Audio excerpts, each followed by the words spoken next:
So you're thinking of moving right here to Houston, Texas? Well, hold up, pump the brakes. Today's video, I'm gonna actually walk you through all the reasons I can think of as to why maybe you shouldn't move to the Houston area.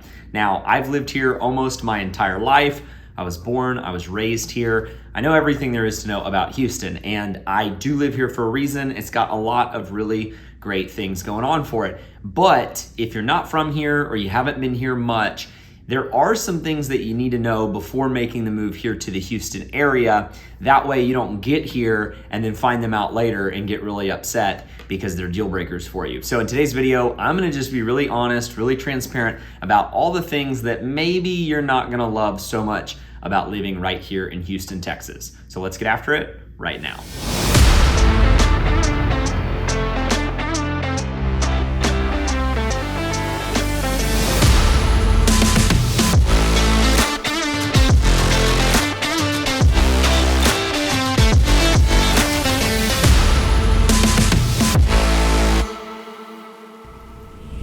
All right, so before we hop into this, if this is your first time to the channel and you wanna know everything there is to know about living right here in Houston, Texas, then subscribe to the channel, tap that bell for notifications. That way you can be the first to know about everything going on right here in Houston, Texas. Now, you know the drill. My name's Ferris, and our team, we get calls, texts, emails every single day from people like you that are watching our videos online, trying to figure out if Houston is the right place for them, or in this case, not the right case for them. So if that's you, don't be shy, give us a call, shoot us a text, or send us a quick email. That way we can help you make a smooth move right here to Houston, Texas. Now, I've got a list in front of me that I typed up. I was really thoughtful in what I wanted to communicate to anybody watching this as far as what they need to know before moving to the Houston area.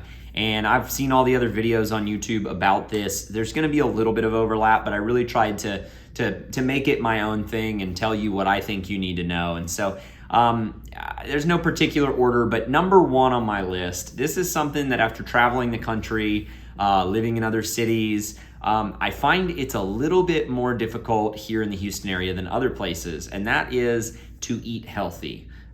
Houston is a huge metroplex. I think it's the 4th largest in the country.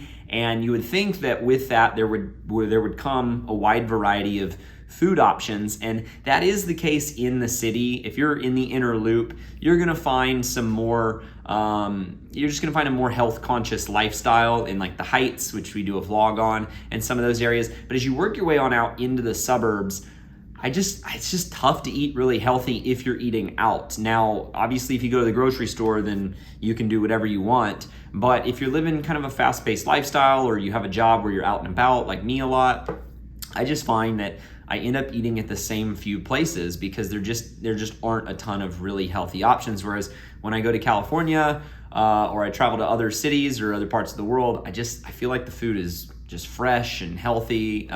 So that's one thing that kind of bums me out. But I will say, I do like finding the food trucks that go around to the construction sites in these neighborhoods that we serve, because sometimes they actually have the best food. So that's number one for me. Number two is one that is common. It comes up on all the other lists, but really, if you're not okay with it being very, very hot for a long duration of time, then Houston might not be the place for you. Now, it's not hot all the time here. I think that's a big misconception. We actually get 4 seasons, but they're not proportional. They're not equal. I would say summer feels like it's 4.5 to 5 months of real heat. The past 3 months, it really only rained. It's only rained recently one time in the past 3 months. I mean, we're in a drought and it is hot. In fact, as I'm filming this right now, a fire truck is driving by, probably just waiting for something to set on fire because it's just dry. It's hot here. Normally it's hot and humid, but right now it's just hot. So the summers, it gets hot usually in like April. It starts to like get hot in May. April, May are still really nice. Actually, this year, late May, we had some really good weather, but June, July, August, brutal. You really don't start to lighten up until like mid to end of October. And so I'm hoping that those cold fronts come sooner this year, but the heat's bad. Now, as far as winter goes, winter is actually really not that bad. So if you're moving from a place like California that has perfect weather all the time, you're just not gonna get it here. As opposed to 300 days of perfect weather, here you're gonna get like 75, 80 days of perfect weather, which is still nice. But you're actually gonna get some of that in the winter, which if you're moving from a place up north, it's actually really not that bad here. It's fantastic. You can deal with the heat, you can get a pool, and a lot of our clients that move from out of state, this is kind of their first opportunity to have a pool, so they really want one. So that's an option for you here. But the heat, it's super hot here. Get ready for it. I had a client come into town through YouTube recently, and we were driving around in my truck, and I pressed a little button and the air conditioner came on her seat, and she was surprised because here in Texas, the Texas edition trucks literally have air conditioning in the seats, and I thought that was a case everywhere, but apparently it's not. Apparently other states don't get trucks with air conditioners in their seats, so I thought that was normal. Number 3 on our list, this one also comes up a lot. I'll just touch on it briefly. There are bugs here. There are definitely mosquitoes here. There's all types of critters. I would say the mosquitoes are pretty bad depending on where you're at. If you're at slightly higher elevations, they're actually not terrible. But depending on if you're near like still bodies of water, it can get pretty brutal. That is something to consider when we're actually looking at specific houses, is how bad are the mosquitoes going to be there in the summer? Does it feel like it's a low-lying area, or does it sit up a little higher? Because just that slight elevation change actually makes a big difference in experiencing bugs. Like our new home that we moved into, it's elevated about 30, 40 feet. And so it's not that bad. So anyways, bugs, they exist, they're here. There's all types of critters too. I'll kind of lump that in as well. You get raccoons in the trash cans in the middle of the night. That can be an issue. You got possums playing dead in your yard. You got armadillos rummaging through your flowers. Sometimes even deer eating your flowers. Growing up, my mom would plant roses, and the deer would come and eat all the rose petals. And so she would actually this is too much information, but she'd go to the hair salon and literally get leftover hair, and put it in the flower bed so that the deer, they don't like the scent of humans. So anyways, they wouldn't eat her roses. So there's critters here, there's nature, there's snakes, there's all of the above. We've got little alligators in our ponds here in the neighborhood. They're little, don't worry, they took the big ones away. But anyways, there's critters, there's pests. So that is, Texas is wild. You've got all that here. So anyways, does it affect my day of life? Like, no, not really, not at all. Okay, number 4 on our list. This one's a big one. I would say that the traffic in Houston can be really bad, and that's for a variety of reasons. One, they're building a lot here, so there's still a lot of construction. It seems like every time they finish a road project, by the time it's done, they need to widen it again, because these road projects, they just take so long. And so there can be construction. The freeways can get shut down on the weekends for construction. So it just makes it tough whenever you're trying to get around Houston. There's 5 o'clock traffic's pretty bad here. Now, if you're coming from a big city like LA, then no, it's not that bad. But compared to, I don't know, the middle of the country, it's probably pretty bad traffic here in Houston. So number 5 kind of ties into that too. There are actually a lot of toll roads around the Houston area. So that can be a pro. I view it as a pro, but a lot of people that aren't used to paying tolls to get everywhere, that can be a con. If we pull up a map, you'll see that if you're on the north side of Houston, you've got the Hardy Tollway, which runs parallel to I-45, which is actually really nice because, if you live in the North Houston area, you've got 2 options if there is a wreck or something like that. So it makes it really great. It's not that expensive in the scheme of things. You might spend $15-20 a week going to and from work if you need to take that tollway. And then there's a couple loops around Houston as you zoom out. And so 99 is the newest tollway all the way around Houston. And it kind of connects all of Houston. And I love it because you can go 80, sometimes 85 miles an hour and just haul to your destination with no exit, no stops, no lights, no nothing. And it costs you $3. For me, that's totally worth it to go that fast and not worry about traffic. But the con is that you have to pay for it. And Beltway 8 is also a tollway all the way around Houston. So you start running into tolls. So if you're going to be commuting into work every day and you're on a tight budget, then that is something that will help you factor in when you reach out to our team, is avoiding maybe some of those toll roads. All right, I believe we're on 6. This one kind of ties into all that too. Everything is really spread out in Houston. Like we said, it's the 4th largest metroplex, so Houston's massive. But what comes with that, and I just thought it was normal growing up, but it is very normal to drive 30 minutes to a friend's house. Not everything is 3, 4, or 5 minutes away. Now, some of these master plan communities that we feature in a lot of our videos, like I live in one, everything's very convenient to those communities. So you can definitely find a place where you're I can literally walk to our grocery store. So it's that convenient. You have everything right at the front of your neighborhood in some cases. But, where I live is far from the next suburb, It's just a big old chunk of land. If you pull up a map, literally getting from one side of Houston, like Katy to Baytown, it's a massive. So, it's just spread out. If you do live in the suburbs and want to get into Houston, if there's traffic, it's not like a 15-minute drive. It could be an hour very easily. So if you want to go catch a ball game in Houston and you live in the suburbs, it's a commitment. It's not just a casual, go on a whim kind of thing. You plan it out. Like we took our daughter to the aquarium this week, and that's great. But we've been living north of Houston for 4 years now, and this is the first time we've even considered going into downtown with her. So let's go on to number 7. So this one's a big one that we get a lot of pushback on this one. And then once we explain it, that pushback typically goes away. But you've probably seen this one on other lists too. But property taxes in Texas are higher than most other states. And there is a valid reason why, but it can shock some people. People are factoring in the cost of a house. They call us, they've got a budget, they're monitoring interest rates, they're narrowing down their areas, and then boom, they find out what the taxes are on these homes. And so a tax rate here in the Houston area on the low end is around 2%. Annual tax on the appraised value of the home. And on the high side, I have seen neighborhoods at 3.8%, which is very high, astronomically high. Most clients of ours don't buy in that tax range, but it is out there. Newer neighborhoods, because there's so much development going on in Houston, they have to build all the infrastructure in these neighborhoods, and they do that by issuing bonds that the future taxpayers pay off. And so, short story, very long, is that the taxes start high and then over time they come down. Now, the appraised values of homes the past 2 years have gone through the roof. You are able to protest your taxes here. That's something our team can help walk you through. And then there are other things to help throttle those property taxes, like homestead exemptions. It'll keep your property value from going up in its appraised value more than 10% a year.